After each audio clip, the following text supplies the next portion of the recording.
I am Pat Moore, and this is our 18th annual cemetery stroll. We have Wheat Ridge Senior Center here, and we have the Maui Senior Center here. We have done this because it is the longest living history project in Fort Collins, and every year you get to meet some very, very interesting people. Understand that we just hand a packet of research to these actors and they put together their own script. And one of them only signed up to be an actor on Monday because we had a cancellation. So if any of you are really good at improvisation, we're always looking for actors. And next year I said, we're going to do the Civil War. So I think there's going to be some really interesting characters then. So thank you to the committee. Now, if you will look down further on the brochure, I would like to thank our Cemetery Stroll sponsors for 2013. And without the help of these people, we would not be able to do this event. The Cemetery Stroll is a benefit held annually to support programs and services at the Fort Collins Senior Center. Without the cooperation of the City Parks Department, we would also not be able to do this event because this is one of our city parks. And this is Kevin Williams, and he's going to tell you a little bit about how many people are here. Now, with the exception of the people that are here, how many dead people do we have in this cemetery? All of them. Well done. I haven't heard that one before, Pat. That was nice. There's only about 5 cemetery jokes, and I think I've heard them all, which is it's all in good fun, right? My name's Kevin Williams, as you said. City of Fort Collins Parks Department, crew chief of the Cemeteries Division. This is the oldest active cemetery in City of Fort Collins. This was the third cemetery created. We had originally the Post Cemetery downtown, and then Mountain Home Cemetery also downtown. They decided to move the cemetery a long ways out of town, 1.5 miles out of town, and here we sat, not in the center, but we're surrounded for sure. That's for sure. Grandview Cemetery opened in 1887. The first burial was in 1887. Felix Scoville, a 3-month-old, located over in Section K, was the first burial in Grandview Cemetery. This is my 3rd cemetery stroll already, which is amazing. The 18th overall. I can't wait to see next year's. This year, I can't wait to see the actors portray the characters. I know a little bit about each one of these guys' history, and it's going to be so much fun to see. I can't wait to see it all take place. There are 26,000 spaces in Grandview Cemetery. We're not full. 24,000 spaces, just a little over 24,000 spaces are occupied. And with additional cremains, each space can be used over and over again as well. So we do have a lot of, pardon the pun, life left in this cemetery for the community of Fort Collins. We also have Roselawn Cemetery, which is a 13-acre cemetery down on Mulberry on Highway 14 near I-25. Our next guest is Wayne Sundberg. He's a local historian. He's going to be portraying Franklin, Cape, and Avery today, a prominent figure in our past for sure. Mr. Sundberg was one of my history teachers, Colorado and Fort Collins history teachers at Lincoln Junior High, and again at Colorado State University. So please welcome Wayne Sundberg. Good morning. Good morning. Good morning. Welcome to Grandview on this beautiful day. I've been in the ground now for 90 years. I'm breathing in that dirt and dust and that. I'm kind of raspy. So. But I am Franklin, Cape, and Avery. And I was born in 1849 in upstate New York in Cayuga County near Ledyard on a farm, and grew up with the farming experience and went away to college, to Cazenovia College in New York, and I met a lovely young lady named Sarah. And then in 1869, I had been trained and got through my educational part, and I read in the New York Tribune Horace Greeley's paper, his agricultural editor was writing and said, we want to take people west. So I wrote a letter to his agricultural editor, Nathan Meakin, and I thought maybe you might be interested in what I wrote back in 1869.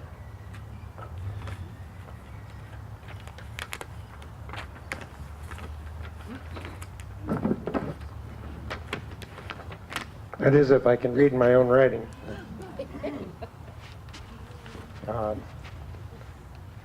This is dated December 13th, 1869. Mr. N.A. Meeker, dear sir, seeing your letter in the Tribune concerning Western migration, I became somewhat interested in the affair. I had made up my mind to go west next spring, but had not settled on any particular place. Had thought some of going to Portland, Oregon. Can you imagine in 1869 going to Portland, Oregon? Of course, there was a transcontinental railroad that I rode, could have ridden. You state in the close of your letter that you want everyone to be temperance men. And also, you wish them to make you acquainted with their means and profession or trade. I am a young man, will be turning 21 next spring, and can take with me $1,000. Now that's, I was quite frugal, as you might know. My father is a farmer. I've lived on a farm all of my life. I've been to school for the past few years. I'm a surveyor.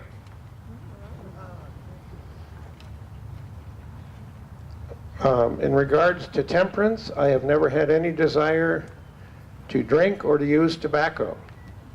I wish to correspond with you and find out all about where you plan to go, and I think I can persuade a number to go in the colony, hoping soon to hear from you, F.C. Avery, Ledyard, Cuyahoga County, New York.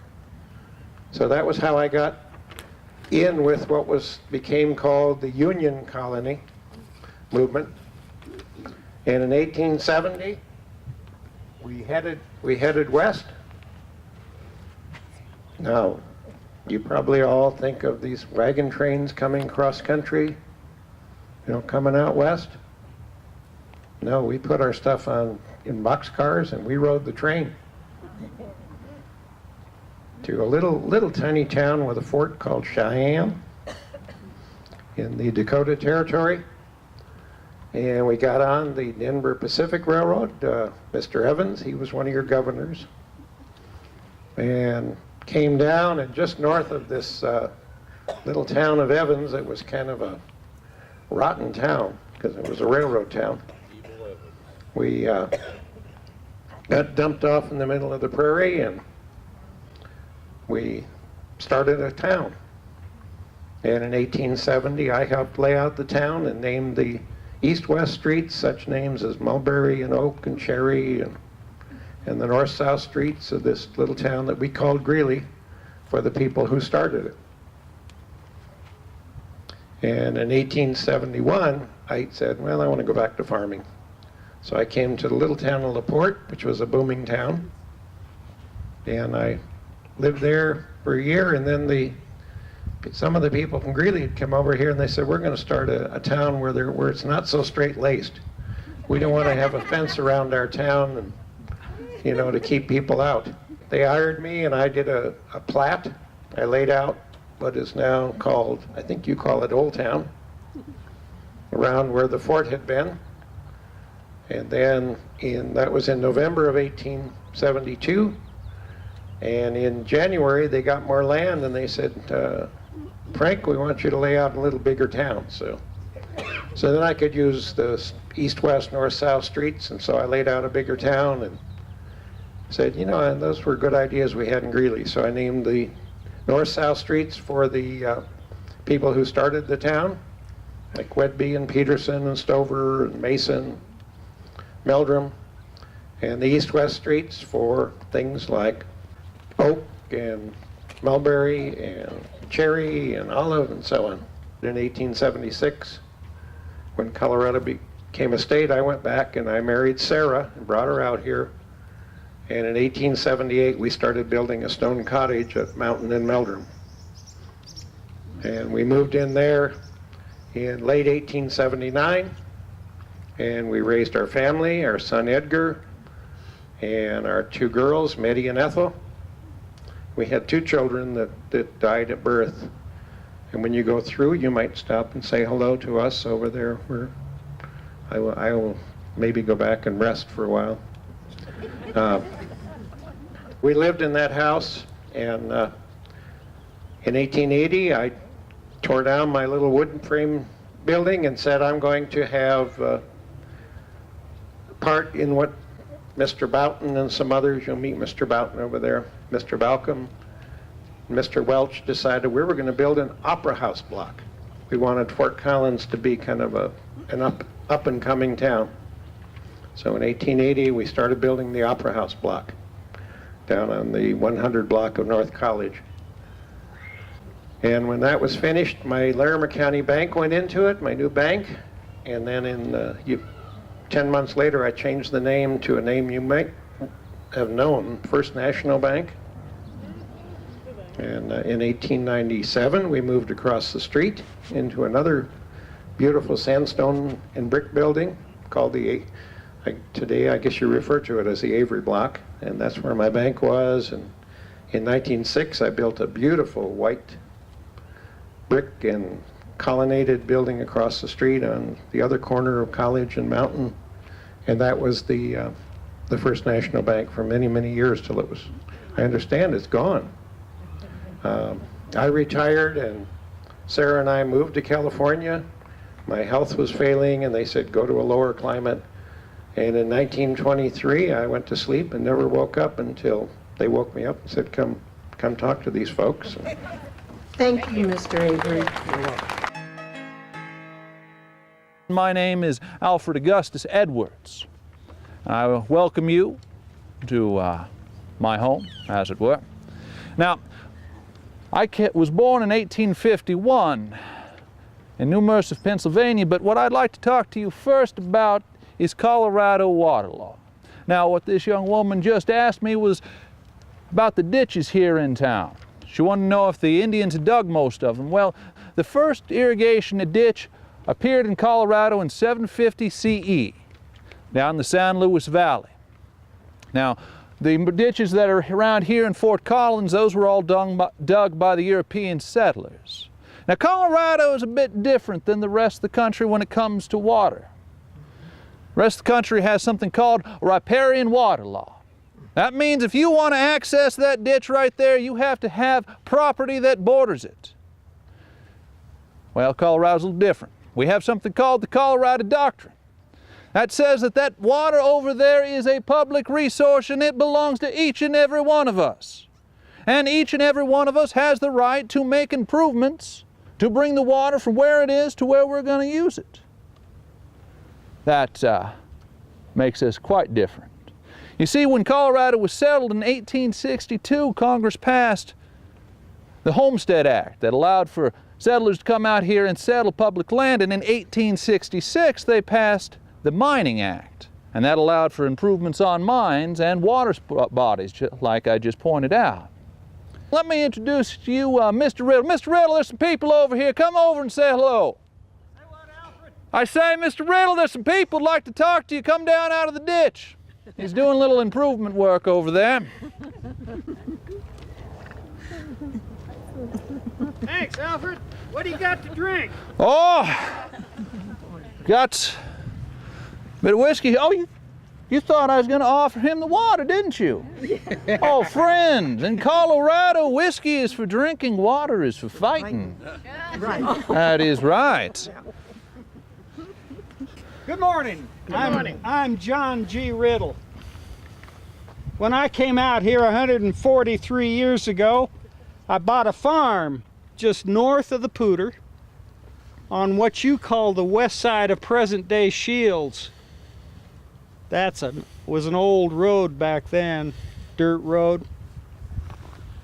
1870. I joined with my neighbors right away in making improvements on our ditch. Consolidated ditch number 10.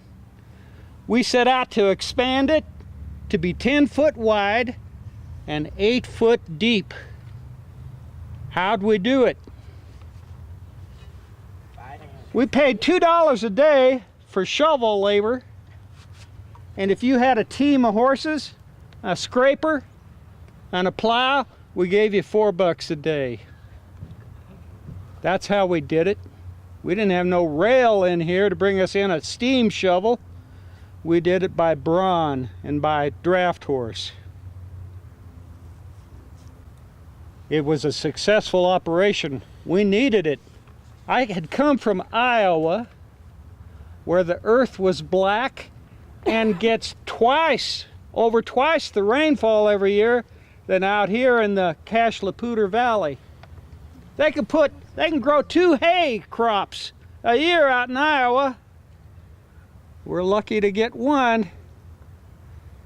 That water was important, very important.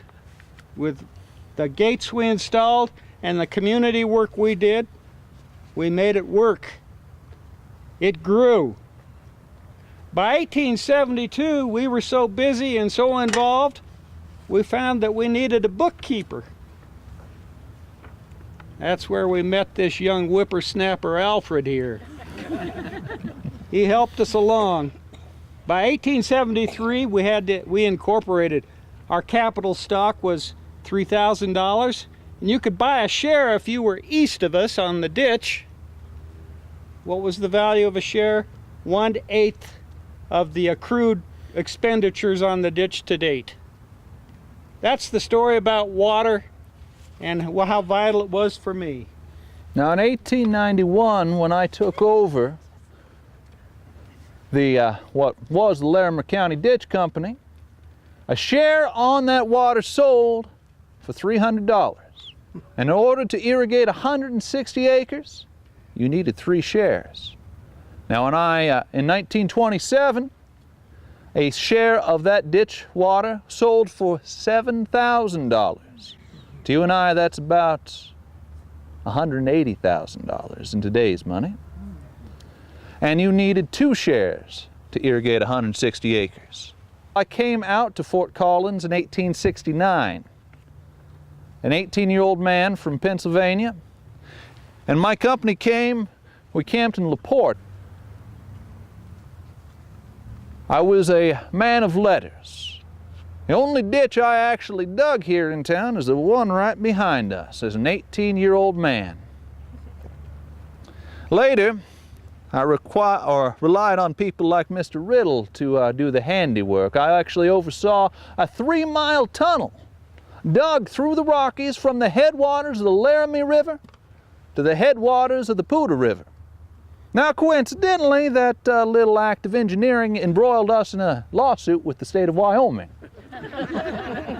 You see, when Congress passed the Homestead Act, they let each individual state and territory make their own water law. But when the 2 water laws conflict, we end up with lawsuits like what we had with Kansas and California, and so on and so forth. Now, just before I became secretary on the Laramie Water Company, we had a little problem with the Chambers Reservoir.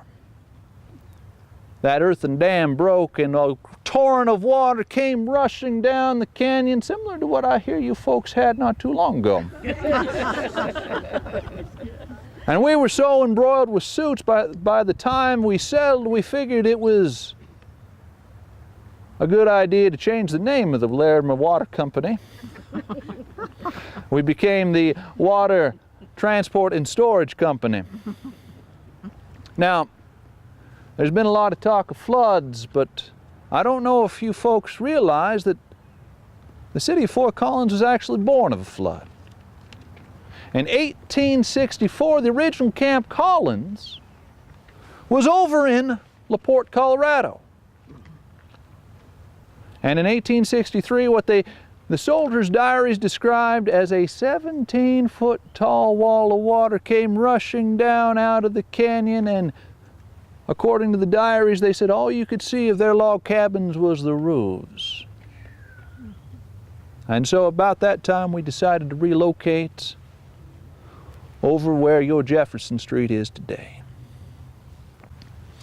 Mr. Riddle, do you have anything to add, sir? Thank you, Alfred. He's a man of words and numbers. More words than some people like. When I came out here in 1870 to start to buy my farmland and partner with my neighbors in this ditch digging, I brought 11 children and my wife, Franny, with me. All but 3 of them are buried right here. And so, a lot of my grandchildren, I've lost count. When I was born in 1819 in southern Indiana, President James Monroe was the president, and the first bicycles in the United States were introduced in New York City, 1819. They tell me that when I died in 1887, the first bicycle traveled across the world. We had a great life out here, Franny and I and our 11 kids.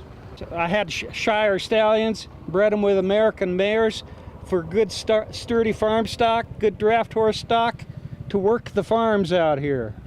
Farmland. We grew alfalfa, hay, and later sugar beets. My favorite thing though was horse breeding. Okay.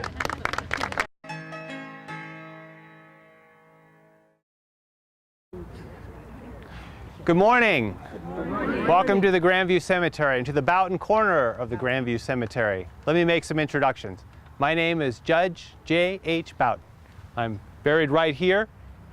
Over here is my wife Celestia, and our children are all around us as well. Sarah is behind the golf cart. Clark is right here, and then our youngest, Jay the Third, is over there. Now you might say, Jay the Third, what happened to Jay the Second, or Jay Jr.? Well, Jay Jr. was taken from us at the age of 7 by scarlet fever. He's buried just over there under a little unmarked stone. Well, let me tell you about myself, a little about my life and the early days of Fort Collins. I was born in the upper part of New York State in a town called Moravia, 1849. And I was too young to fight in the Civil War. I was only 12 at the time, so I got to go to school. I got to work on the farm, and I also began as soon as I possibly could to prepare myself for my life's work. Now, I always loved the law, and in those days, if you wanted to be a lawyer, you didn't go to law school. You apprenticed in a lawyer's offices. I was a quick study, and by the age of 20, I was admitted to the bar in Binghamton, New York. And then right after that, I started practicing with the district attorney for Cortland County. I was well on my way to becoming a prosperous New York attorney, but that's not how it turned out. You see, I went west. I went west to help take care of my brother Clark. He was a press man, a newspaper man, but unlike me, he was burdened and baffled by ill health, laid low by asthma and rheumatism. So I went out, and by the time I got to him in Omaha, he was completely prostrate. The doctors told us, your only hope is Colorado. So we came here. Fort Collins, October 1872. Our timing was perfect. George Cameron, General Cameron, was setting up the agricultural colony. And those men had a bright vision for this town. Cemeteries, parks, wide streets, hardware stores, banks, newspapers. I bought myself a membership in the colony, $150, and I was entitled to 2 town lots. 3 months after I arrived in December, we had the drawing. Now, I wasn't first, that was Welch, and you've seen his name down in the old town there in the Welch block.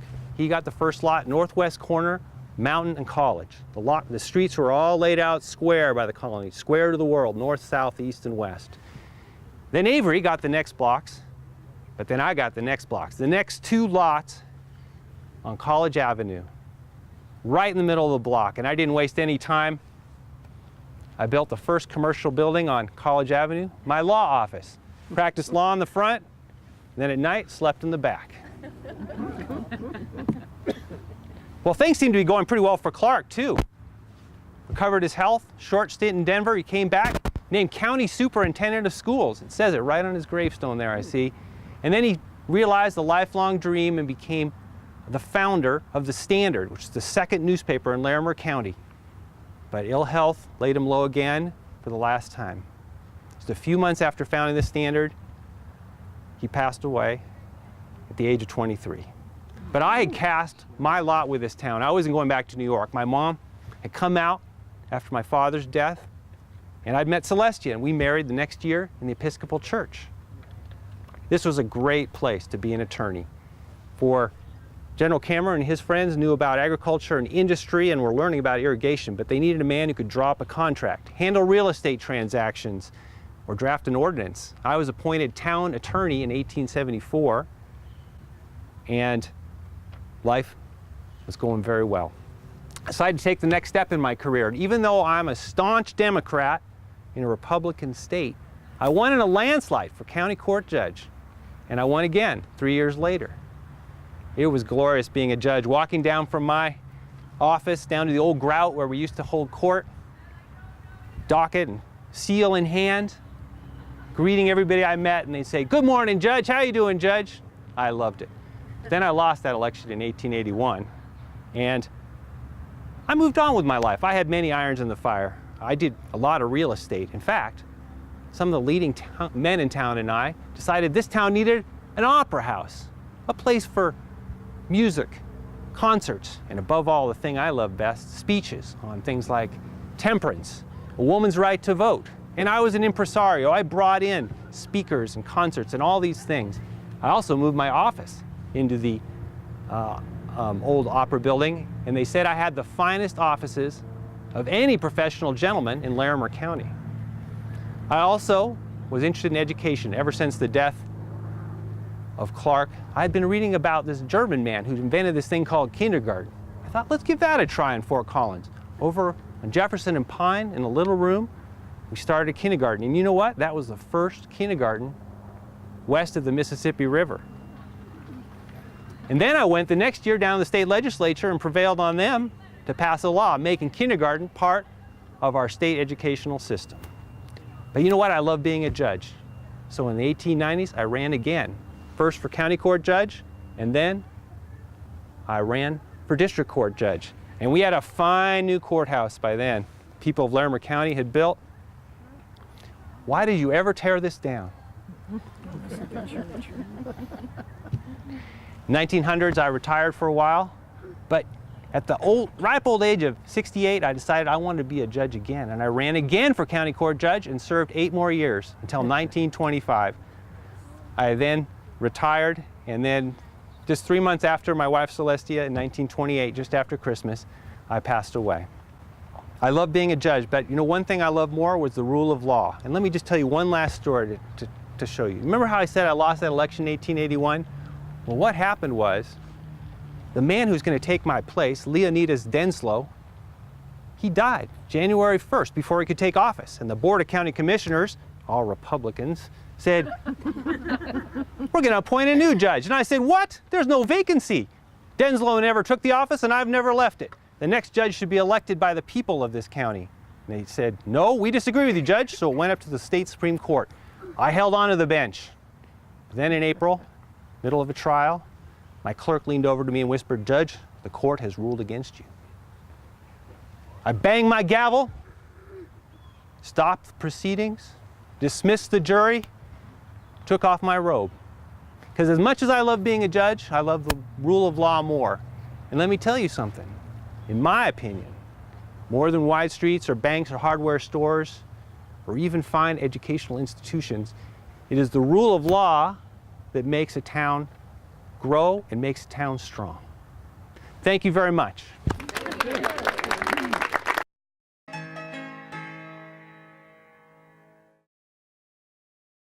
Well, welcome, folks. Thanks so much for coming out and visiting with all of us who have been kind of given a second chance of life for a day, and so we can share our stories. I'm Kate Trimble. I was born Sarah Catherine Allen, and but everybody always called me Kate.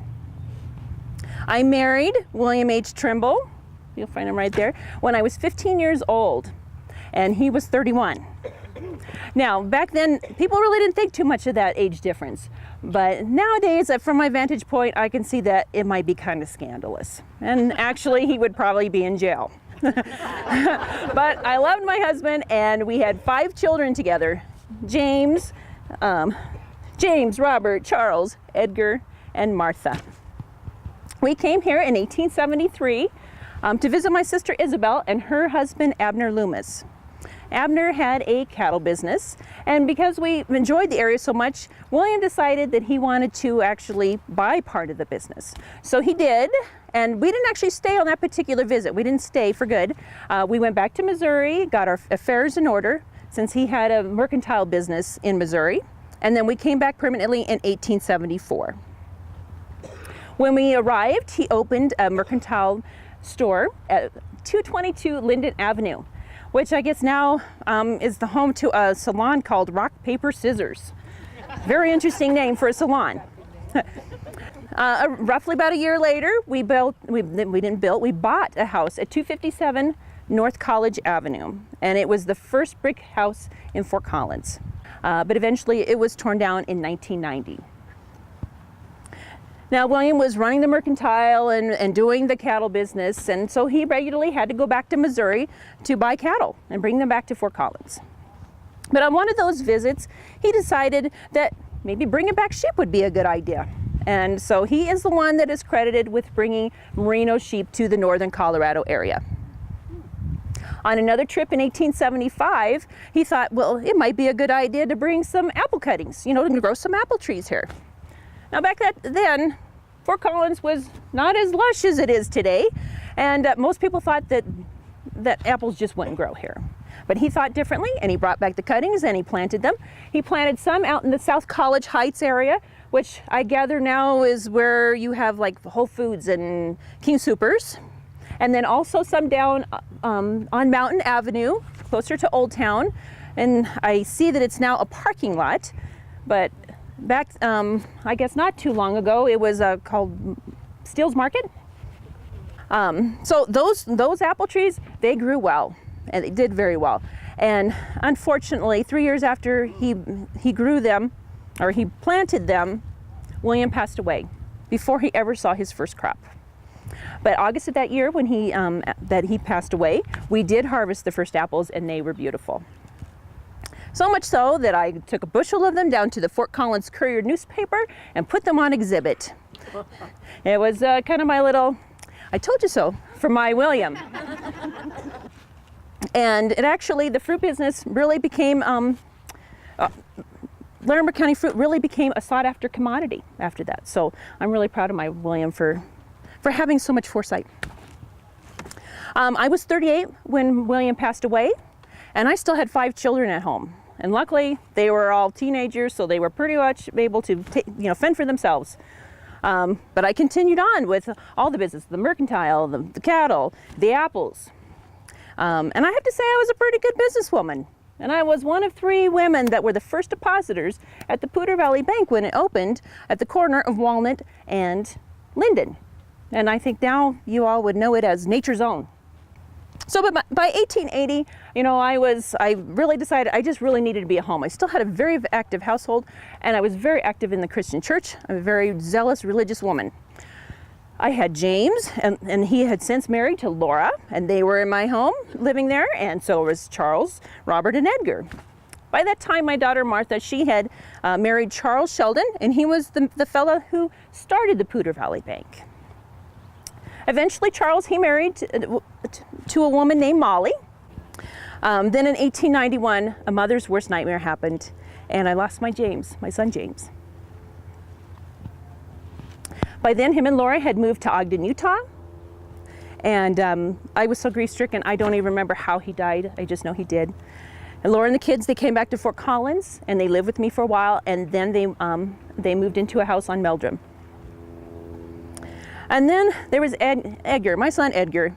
He was a good businessman, a good son, and a good egg. And he lived with me until I passed away in 1911 at the age of 72. And The house, it was 117 South House. I passed away in my own home, and it was a home, actually a duplex, that Edgar built for me. Now, he did not marry during all that time, and being he was a very well-known man in town, that was considered very unusual. I think he was about 36 when I passed away, but I'm happy to report that about a year later, he did marry. And being this was such big news in town that Ed would actually get married, they actually covered it in the newspaper. Now, Edgar and his family all can be found just right over there, just a little ways. And I want to thank you all for coming to visit me and letting me tell my story. Thank you.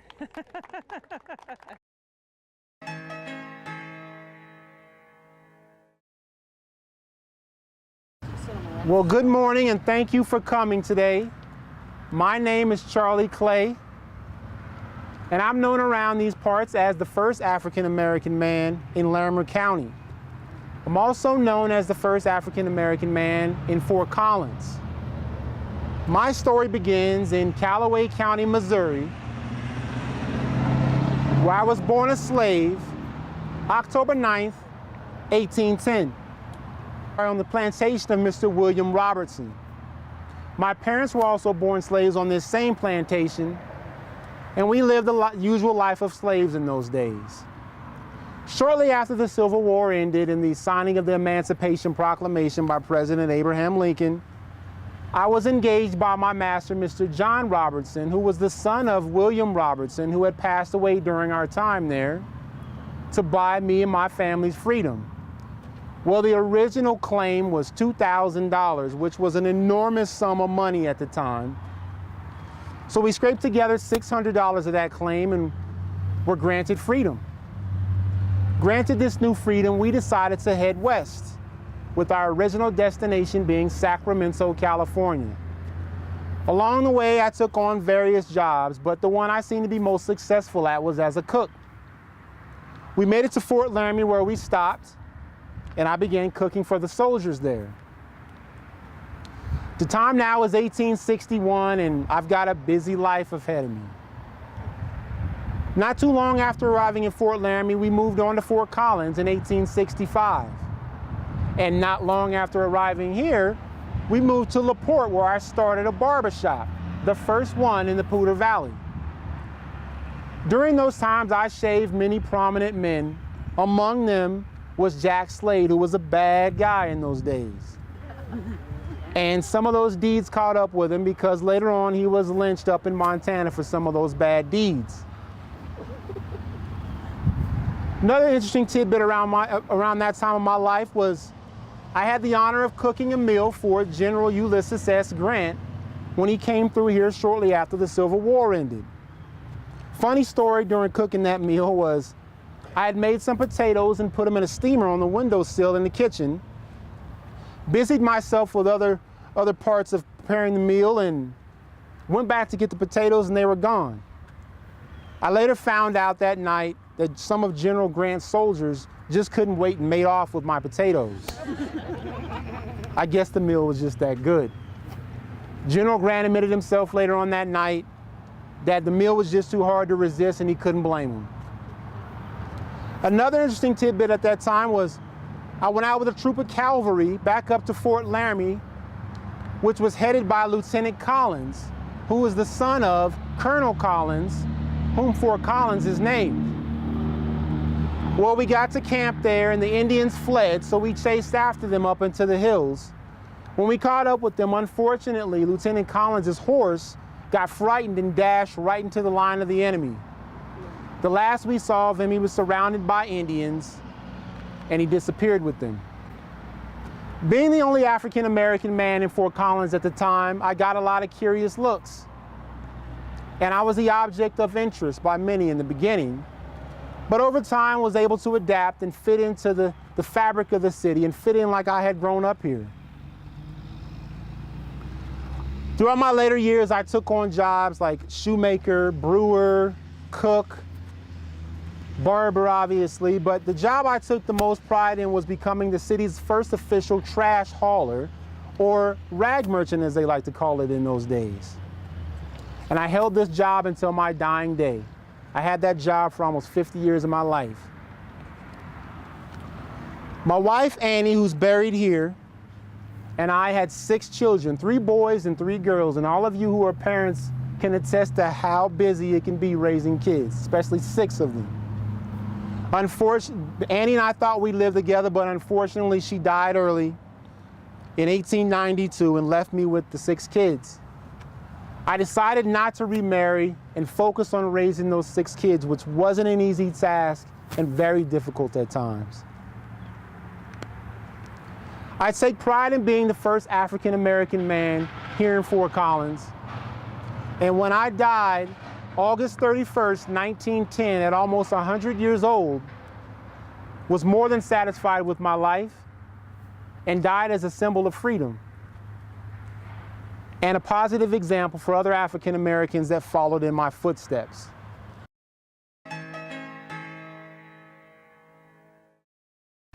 Well, I stand before you today, Joseph Simpson McClelland. Now, I was raised principally in Ohio, where I learned a farmer's trade and conceived a special affection for the management of orchards of flowering and fruiting trees. But before I could establish myself as a farmer, I was obliged in 1861 to join the Union cause when our country was riven by a great civil conflict. I was commissioned as a 2nd lieutenant in the 127th Ohio Infantry Volunteers. I served with that unit for 2 years, and I guess I must have done something right, because I was elevated to the position of 1st lieutenant and placed in command of a new unit, Company G, the 5th Regiment of the U.S. Colored Infantry, a body of former slaves, freedmen, who elected to take their grievance against slavery into the teeth of war in the South. Now, we served principally in 2 sieges, the siege of Petersburg in Virginia and the siege of the rebel capital in Richmond. Now, the men I fought beside, these brave black men, served well and courageously even in the face of desperate losses. I recall one particularly terrible week when we suffered casualties almost in excess of 60%. I myself went through the entire conflict with but one hurt, received from a rebel cannonball, which would have taken off my leg had it not first collided with the butt of my sergeant's rifle.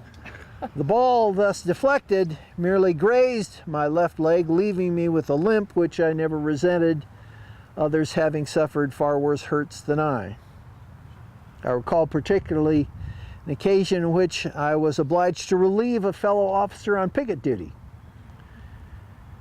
We passed by a peach tree, and I noted its peculiar reddish tinge.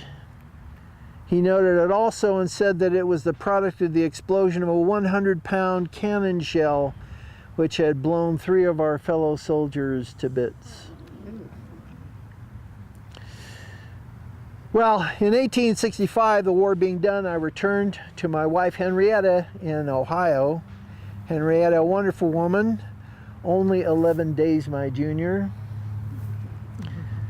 She and I settled near Findlay, where I followed a newspaperman's trade for a time, but I itched to have a paper of my own, and I had the opportunity to establish one in Galesburg, Illinois. And during the course of my tenure as editor, I conceived an affection for the presidential candidacy of Horace Greeley, a man who had been instrumental in agitating for the liberation of slaves. Regrettably, his nomination did not prosper, and I, having put so many of my own resources at his disposal, found myself in difficult straits. There was nothing for it but to follow Horace Greeley's dictum and go west.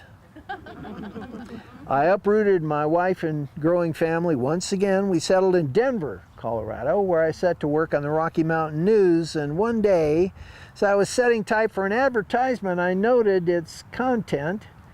It seemed that a printer in Cheyenne, Wyoming was giving up the business.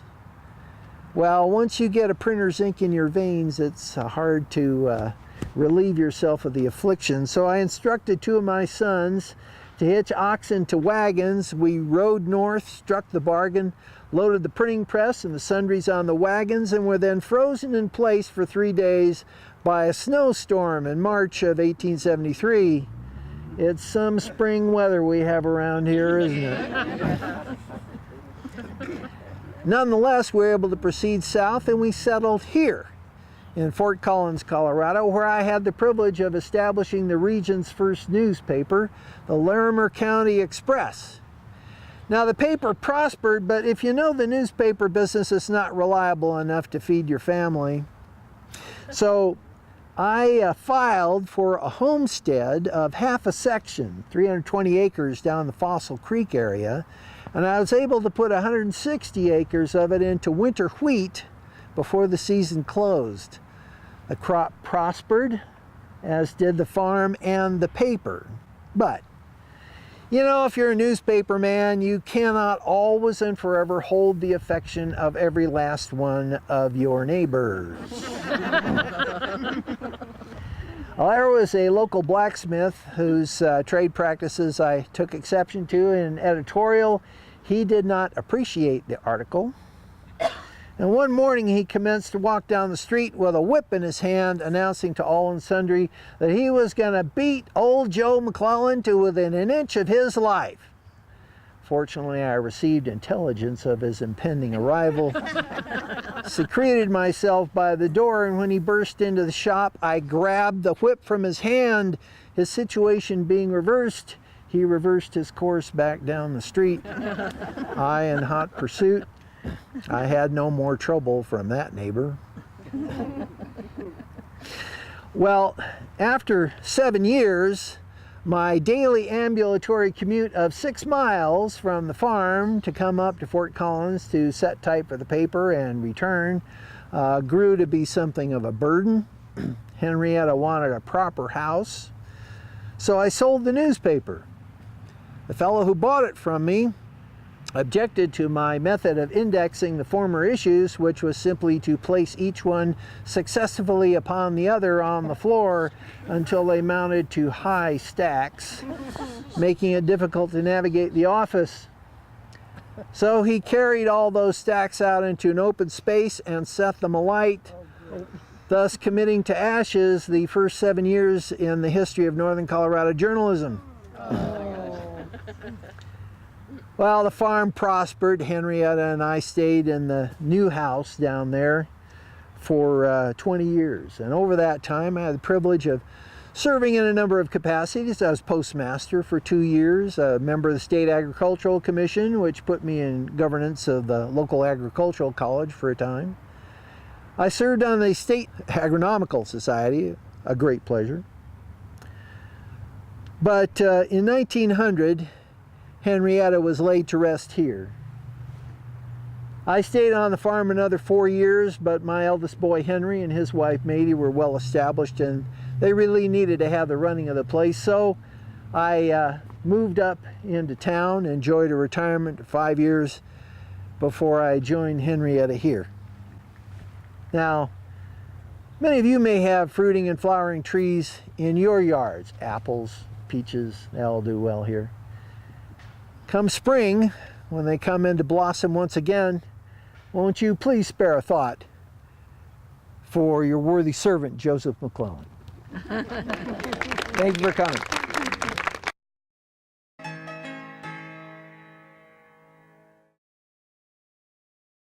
We're Alice and Billy Patterson, and since he was born first and is older than I am, he can go first. Thank you. Hey, old Buffalo Bill, my old buddy, gave me this gun. I'm mighty proud of that gun. Well, I'm going to use some notes, since you may know it's been a while since I've had an opportunity to do any public speaking. Yeah, 1592. Yeah. Briefly, I was born in 1844 back in Pennsylvania. And at the age of 12, I left school, and Mom and Dad and we all came out to Leavenworth, Kansas, where shortly thereafter my Dad passed away. And that's where I met up with old Buffalo Bill. We kicked around there for a while, and we came out to Denver here when we were about 16. And we kicked around Denver and up and down to New Mexico, Arizona, and whatnot. And in fact, Bill's the one that got me involved with doing a lot of the scouting work for the armies here. And I was one of the first ones to deliver a bunch of freight out to the 1st Colorado. And they were in pretty bad shape when I got there. They didn't have hardly any clothes. Some of them came out to meet me with just covers covering them up. They'd been eating sheep. They were in bad shape. They were mighty glad to see me. Anyway, we did that for a while. I came up to Fort Collins here, the LaPorte area, and I started doing a lot of jobs, wagon master, wagon builder.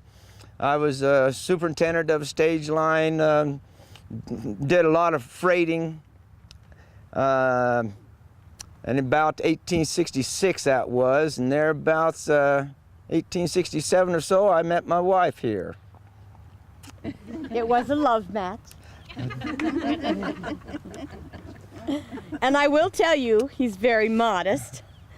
Before he met me in 1870, he was extremely instrumental in helping get the ditches around Fort Collins. There was no water for agriculture, and if we didn't have water, people weren't going to stay and make a city or a town here.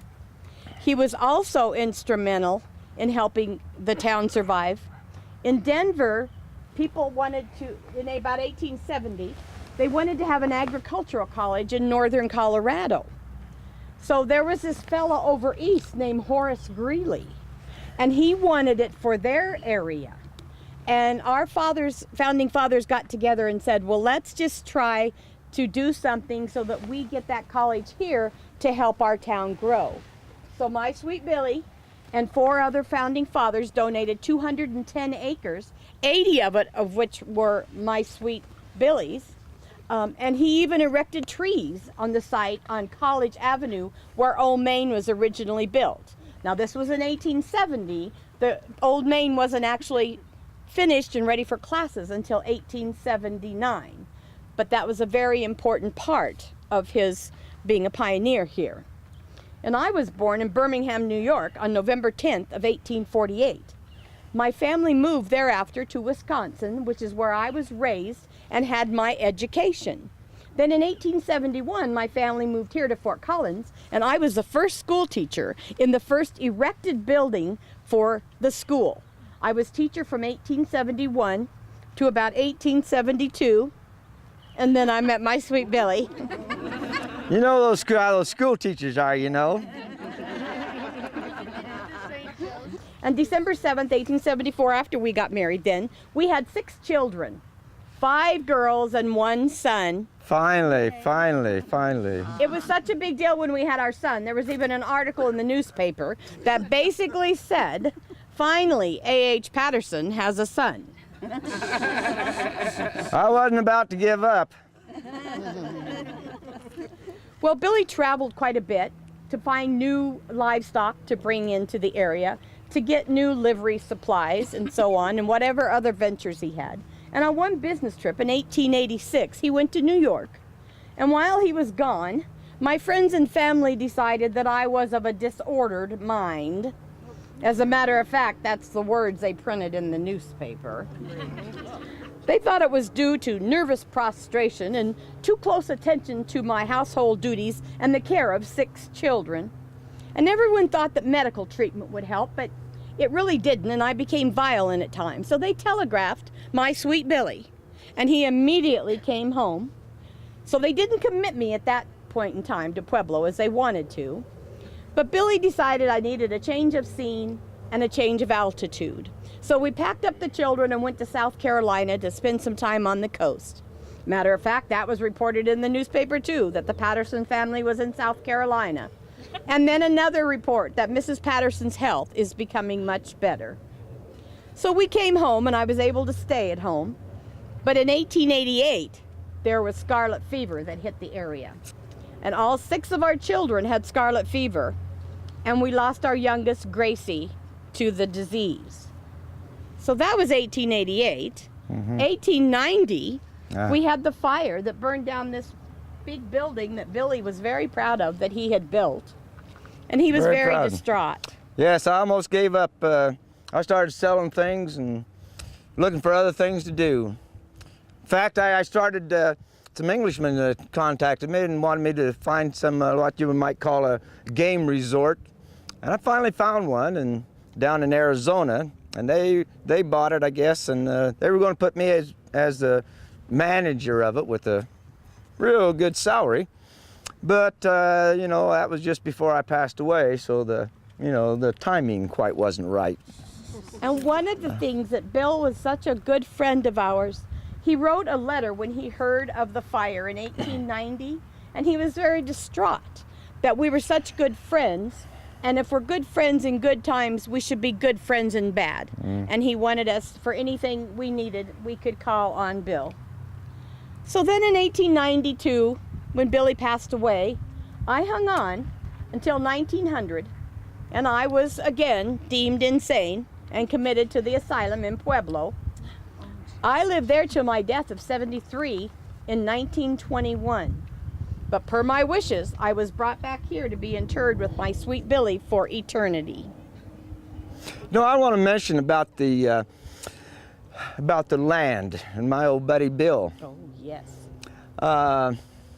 Bill came back here after I'd passed away, and he got to looking around and he got to wondering why there wasn't a monument out there for his old buddy, me. And so he pulled some strings, and as a result, there is a monument out there. And so there remains a historical marker near where Old Main once stood that lists the names of the 5 men who donated land for the agricultural college. And the marker reads, "Erected by the pioneers in memory of the men who donated land for the agricultural college. A.H. Patterson, Joseph Mason, H.C. Peterson, J.C. Matthews, Robert Dezell." The story goes that the Pioneer Society erected the marker after Buffalo Bill Cody visited Fort Collins and asked why there was no monument to his old friend, Arthur A. Patterson. Well, thank you, Mr. Bill.